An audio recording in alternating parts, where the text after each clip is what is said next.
Bienvenue dans ce nouveau BD Boom. Au programme aujourd'hui, deux titres totalement différents. Le premier, La sémantique, c'est élastique, collection Patakès chez Delcourt par James. C'est un livre drôle, instructif. C'est des petites chroniques sur les mots, sur la sémantique, l'origine des mots, l'utilisation des mots, qui ont été faites par James dans la fabuleuse revue dessinée et qui sont pour la première fois recueillies en album. Donc voilà, c'est de l'humour intelligent.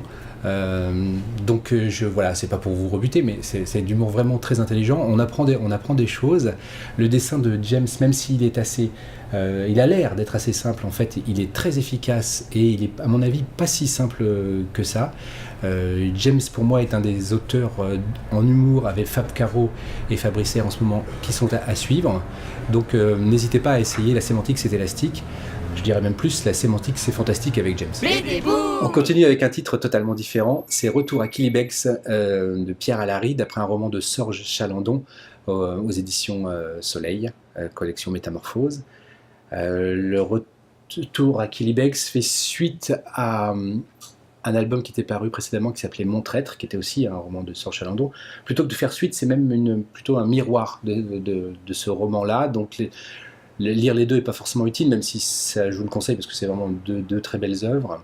Ce retour à Quilibex est sur la figure d'un traître. Donc on est dans les années 80-90, c'est la fin de la guerre en Irlande, la guerre civile en Irlande, et on découvre qu'un des grands résistants irlandais était en fait un traître, travaillait par certains côtés avec les Anglais. Et donc là, c'est la vision du traître. On l'a découvert dans Mon Traître, et donc Retour à Quilibex, c'est la vision c'est la vision de ce personnage-là, qui ne cherche pas vraiment à se justifier, qui raconte juste son histoire.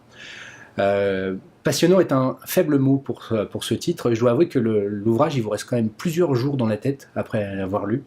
Et le dessin de Pierre Alary apporte beaucoup, avec une mise en couleur quasi monochromatique qui renforce vraiment l'impact psychologique de ce roman et de ce roman graphique. Donc je vous conseille vraiment Retour à Quilibex, et c'est un livre qui va vous remuer les tripes.